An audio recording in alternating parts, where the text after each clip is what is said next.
Okay, when it comes to aeration equipment, I'll show you in a second what we use inside a tank and outside a tank, so you have an idea of the type of equipment we use. And by the way, we install, retrofit, or repair. We also do consultations in 50 US states, as well as 193 countries. So anything you need aeration-wise, you call us or text us, get in touch with us, and we'll be happy to respond and dispatch a crew if need be, and be on site within a matter of days in 50 US states or 193 countries. So let me show you the type of equipment we use, okay?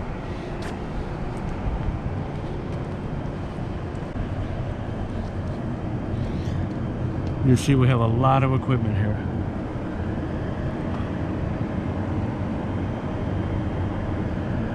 But let me show you what it looks like on the inside.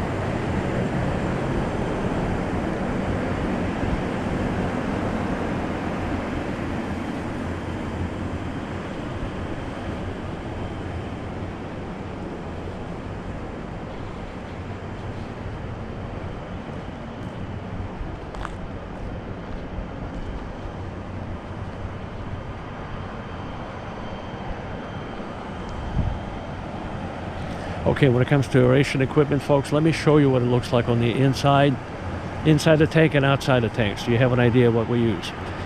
All of our equipment is accepted worldwide in 193 countries and 50 US states, no matter what the application. And I'll show you in just a second inside our facility. So now you have an idea, a little sneak preview of what the type of equipment we use here. So let me walk inside and show you the type of equipment we use.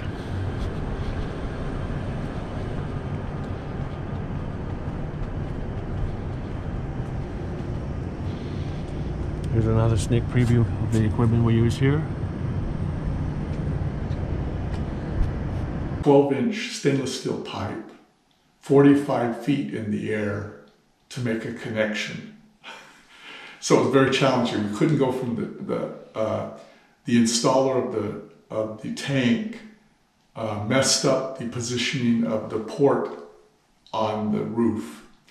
And so we couldn't drop the pipe on a crane through the opening in the roof, so we had to bring it in horizontally through a 5-foot door and then raise it 45 feet in the air to make the elbow connection. So that was very challenging. I wouldn't say it was fun, but it was very challenging, and we were able to accomplish it.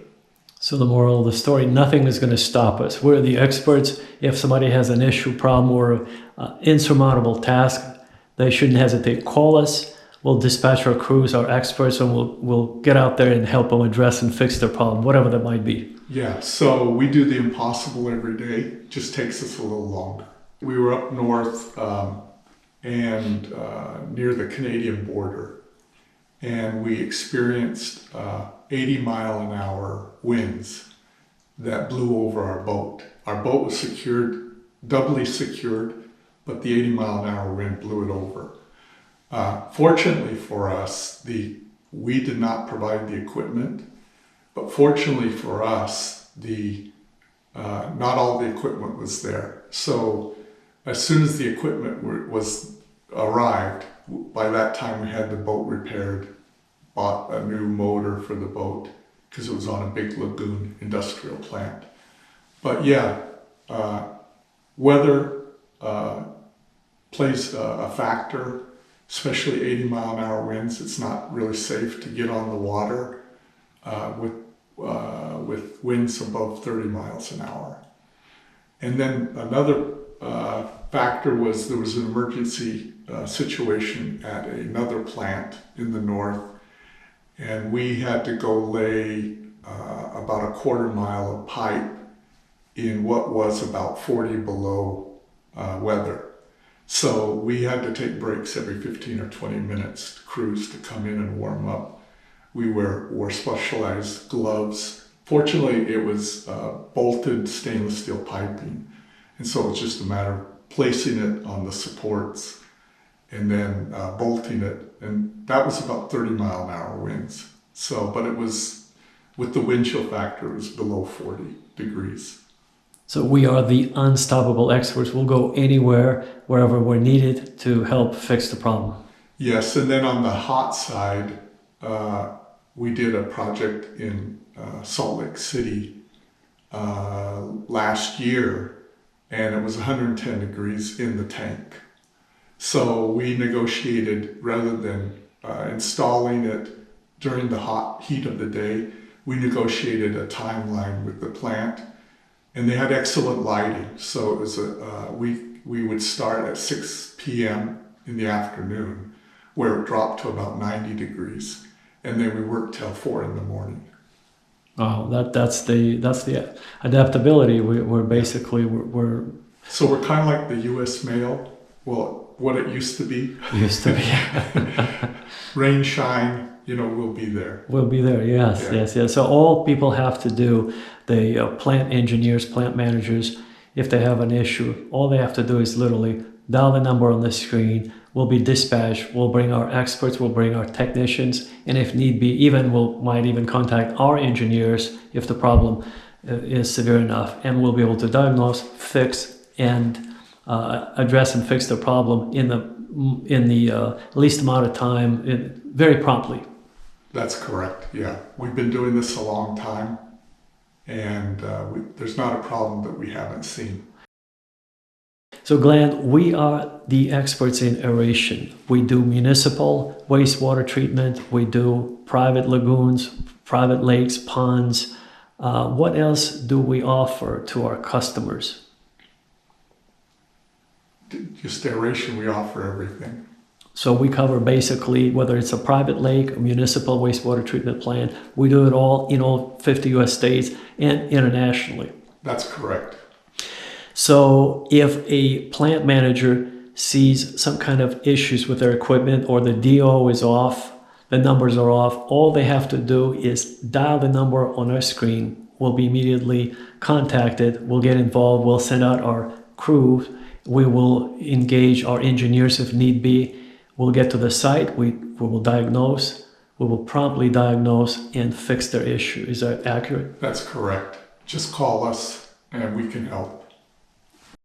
So Glenn, we do all kinds of aeration for municipal wastewater treatment plants, for private lakes, lagoons, for food processors in 50 U.S. states and internationally, virtually every country around the world. So if a plant manager sees a problem with their equipment or their DO numbers are off, all they have to do is call the number on the screen. We will be dispatched.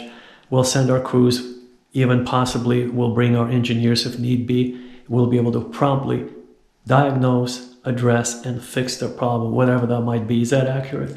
That's correct. Just call us and we'll bring expertise to bear and we'll fix your problem. There isn't any type of equipment that we haven't handled. We deal with diffusers of any shape, size, or manufacturer. All geometric designs we've dealt with.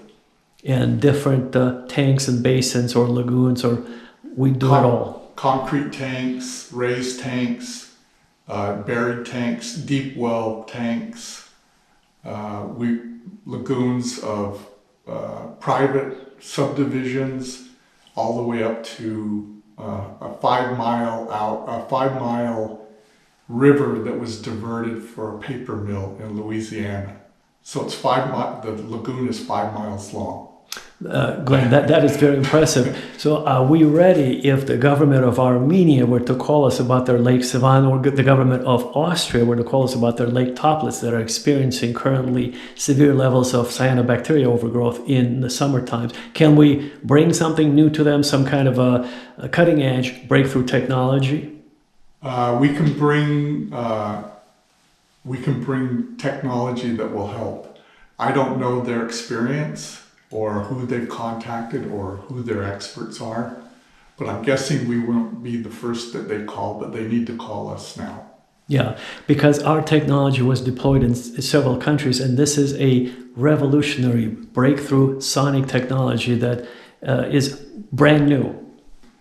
It was brand new about 9 years ago. 9 years ago. So it's becoming more and more popular. Yes, as far as we know, and it was a success. Yeah, and it doesn't require, building a $300 million biological treatment plant. No, it doesn't. So they do need to address the eutrophication, and what goes in stays in.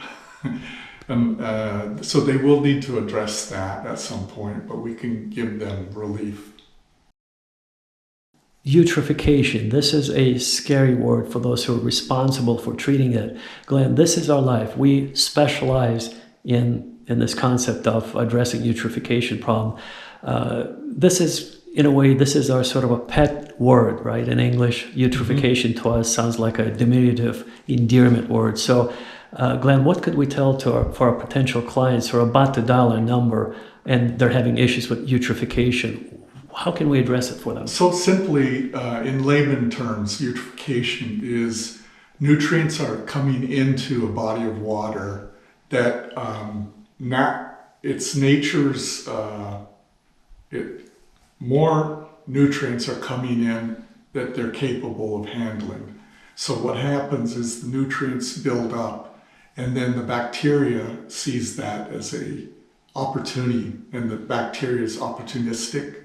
And so they will multiply and replenish the water.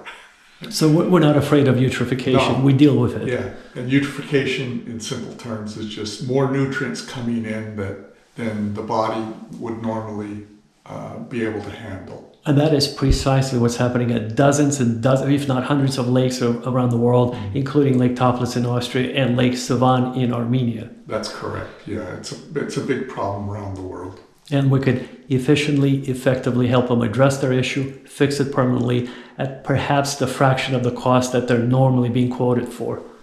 Yes. We employ the brightest people that have invented some of this technology back 20 years ago, the diffusers and the sonic technology. Actually back to the 70s. 70s. Yeah. So we bring the experience. We're on the shoulders of those giants who have invented this technology that's used worldwide. Mm-hmm. And that's why we call ourselves the experts, and rightly so. That's correct. We bring the expertise, the cutting edge technology, and we go there to the site. In other words, what people are seeing us on camera, myself behind the camera, and you, they will be able to see you and shake your hand on site. Mm-hmm. In Austria and Armenia and other destinations. So aeration is not new. It was developed in the late 1800s in Europe. And so what really kicked it off in the US was the Clean Water Act in the 70s. And that's where many of the experts we rely on, they grew up in the industry and invented ways to address aeration in bodies of water. Glenn, a very tough and perhaps sensitive topic, Puget Sound and Chesapeake Bay. These are America's most polluted bodies of water. Are we able to offer any at least thoughts or suggestions how to deal with it? Or these are too big for us? No, so absolutely. Chesapeake Bay has struggled for probably 20 or more years. And one of the biggest problems is it's a multi-state. Inflows are coming from multi-states. And so it's like herding cats. They've tried many things, but what's happening is it's more of I would say it's more, or at least equally a political issue. Bureaucratic issue. And so there's science that can help, and they've deployed it, but to get everybody to cooperate. Puget Sound is a little bit different animal because it's contained in a single state, and now with climate change and other environmental impacts, they're starting to put together money and expertise, and so I think they're going to have a better chance at it. It'll still be a political football, and someone needs to find the funding. But at least it's in a single state, we'll call it. To conclude, basically we are able to help a wide wide range of potential customers, municipal wastewater treatment plants, food processors, farms or large farmers or growers, even private owners of lakes and ponds. If they have an issue, eutrophication issue, they could call us and we'll custom design a smaller solution for their private lake. Is that correct? Yeah, so when you're talking about eutrophication, there's something called point source and non-point source. And so point source has been regulated in the States since the 70s, again, the Clean Water Act. Non-point source is a little bit more difficult because it involves not a single pipe that's coming into a body of water, but a general flow into a river or actually into a lake that comes from mining, forestry operations, and agriculture.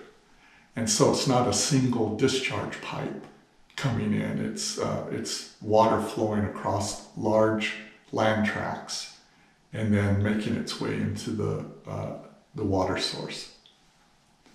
So that's some studies have shown that 80% of the eutrophication comes from non-point source. And point source is only 20%, but it's probably the easiest to tackle. So to summarize, whom we could help: any type of wastewater treatment plant on a municipal level, on a private level, on a small private lake or pond or lagoon or earthen lagoon. And essentially, there isn't any territory or U.S. state or Canadian province where we couldn't go. We would go anywhere where there's a problem that we could help fix. All it takes is a phone call that's listed on the screen for them to call us, allow us to basically get to know about their problem, their issue. We'll be able to analyze it, offer suggestions right over the phone, and then if the situation demands, we will be able to assemble our crew, travel to address, fix, diagnose and fix their issue. Is that correct? That's correct. So it's as simple as we're the experts, they have Call a problem, call us, we'll help you fix your problem. That's correct.